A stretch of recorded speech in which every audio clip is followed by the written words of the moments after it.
السلام عليكم متابعي قناة ليلى أم ياسين تيفي. مرحبا بكم في فيديو جديد، وصفات جديدة. اليوم غادي نشارك معكم 4 الأشكال ديال الحلويات بعجينة واحدة، مذاقات مختلفة، شكل ما تيشبه شكل آخر في المذاق. نتمنى ينال الرضا ديالكم اقتصادية، وإلا عجبكم الفيديو ما تنسوش اللايك وبارطاج وتعليق. ندوزو المقادير. عندي 2 ديال البيضات، عندي 250 غرام ديال الزبده ديال البواطه، كاس ديال الزيت وكاس ديال السنيده، عندي فاني، قريصه ديال الملح، وهنا عندي كاس ديال الكاوكاو اللي حمرته ومن بعد طحنته بخليني. الا ما كانش عندكم تقدروا تعوضوه ب3 المعالق كبار من زبده الفول السوداني، هو تيعطيها نسمة ومذاق رائع البنات. واحد الباكية ديال الفلون ديال الكراميل اللي تعطيها حتى هي واحد النسيمة رائعة. نتمنى تجربوها البنات، تجي رائعة. ندوزو دابا. درت الزبده، زدت عليها داك الكاس ديال السنيده وغادي نخدمها مزيان. هنا المفروض نزيد ساشي ديال الفاني، نسيتها حتى هذا عاد غادي نزيدها. نتوما زيدوها دابا مع السنيده والزبده وخدموا مزيان حتى تولي لكم داك الزبده بحال شي كريمه. من بعد ما تنخدمها مزيان وتنحس بداك السنيده دابت مع داك الزبده، تنبدا نضيف داك الكاس ديال الزيت غير بشويه. تنبقى نزيد بشويه بشويه وانا تنخدم حتى تيدخل ليا داك الزيت مع الزبده.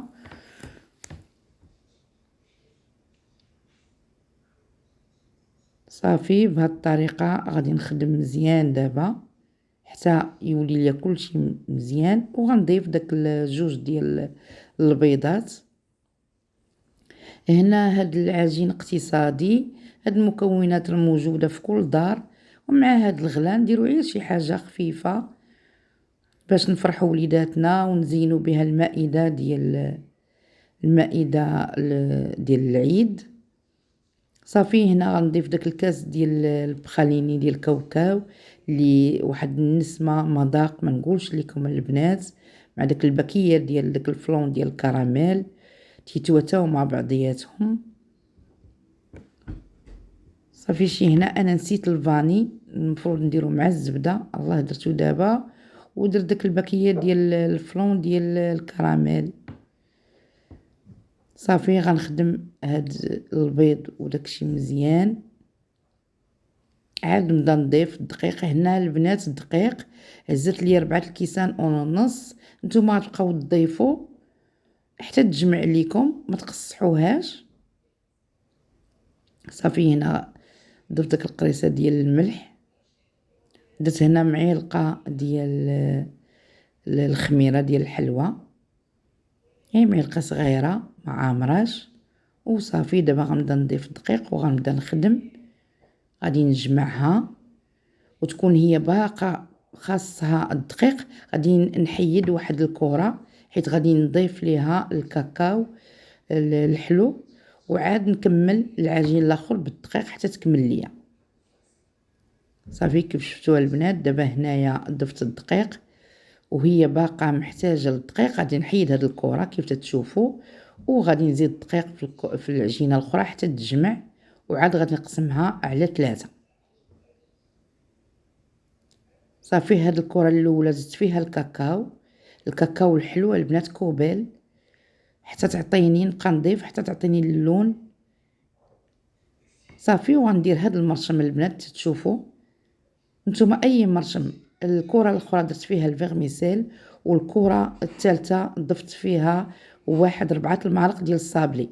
هنا الفران غير 125، درتو غير في 150 طيب على خاطرها.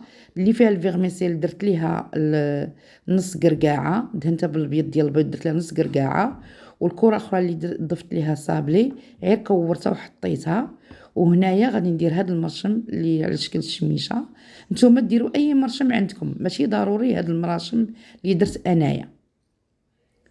صافي هذاك المذاق ديال الصابلي اي صابلي ديرو، اما هذيك ماريا تطحنوه، اما صابلي العادي ديال الكوك، اما هيرنيس اللي عندكم تينسمها وتعطيها مذاق رائع. صافي هنا خليتها هي بالمذاق ديال الكاوكاو بخاليني والكراميل، ودرتها بشكل ديال الشميشه. المقطع الاخر حيت مشى ليا ودخلت الفران، ما عرفتش كيفاش واقيلا كنت سحب راسي تنصور وانا ما صورتوش، فاش ضفت هذاك 4 المعالق ديال الصابلي. صافي الشكل الاول ها هو طاب البنات كيف تشوفوا. صافي غادي نحيدو من اللاطه وغادي ندوزو باش نزينوه. شوفوا شكل الدغيه ساهلين دغيا تيطيبوا.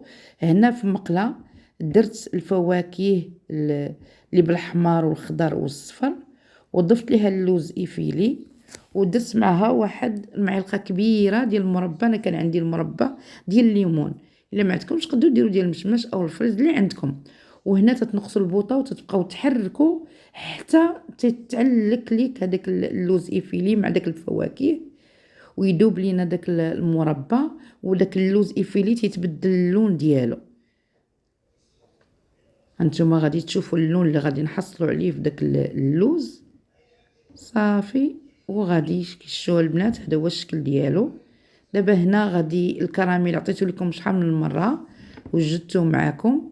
صافي غادي نديرو في الوسط ديال هاد الصابلي، وغندير فوق منه داك الفواكه اللي باللوز ايفيلي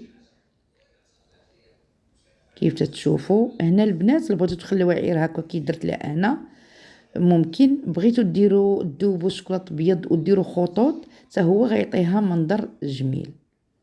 صافي هذا هو الشكل كي تشوفوه البنات، الشكل الاولاني عرفتي راه تذوب في الفم البنات، ومني يذوقوها ما تتعرفيش بان راه هادشي عيب عجينه وحده. هنا هذيك اللي درت فيها اللي دهنتها بالبيض ديال البيض اللي فيها الفيغميسيل، ودرت فيها هذاك النص ديال اللوزه غندير لها غير خطوط بالكراميل، غنزينها غير بخطوط من الكراميل. هنا درت غير كويرات غير صغيورين باش تخرج البنات. هذه الكره اللي درت فيها المذاق ديال الصابلي. صافي هنا انا درت خطوط اللي فيها القرقاعه، والله البنات ديروها فمكم تذوب والمذاق رائع. هذه درت ليها غير المربى ديال الفريز، ممكن ديروا الشوكولاط الابيض، ممكن ديروا شوكولاط الكحل، ممكن ديروا الكراميل اللي متوفر عندكم. صافي الكره اللي بالمذاق ديال الصابلي غادي نديرها هنا في الشوكولاط الابيض اللي دوبت، وهنا حطيت حدايا الفيتين. صافي غادي ندخلها نحطها في داك لابيسين او حمام ديال الشوكولاط، نخليها تعوم مزيان مزيان. صافي غادي نهزها وغادي نديرها في داك الفيتين اللي تيعطيها واحد القرمشه وواحد المذاق رائع البنات. نتمنى من كل قلبي تشجعوني بلايكات البنات وبارطاج، لان هاد الايام اي فيديو حطيته ما تيطلعش ما فهمتش منهاش. لي زابوني ديالي موجودين فينا هما ما عرفتش، ما تيشوفوش، ما كايناش المشاهده. تنعاني من هاد القضيه البنات. صافي هنا ما تبخلوش عليا بالتعليق البنات، واللي جرباتها ترجع الكومونتير وتكتب ليا، وما تندموش عليها لانها بسيطه وسهله وماشي متعبه. لان دابا حنا ولا نقلبوا على الحاجه السهله واللي تكون شويه في المتناول.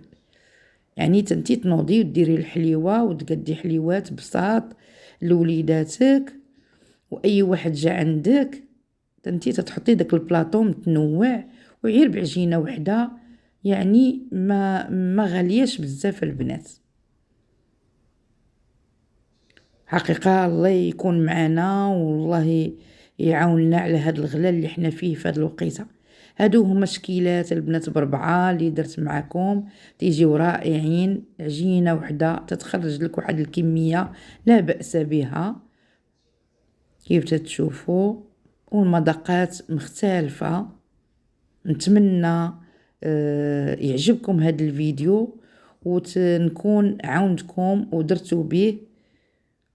ونهاركم مبروك البنات، ما تنسوش لايك وبارطاج.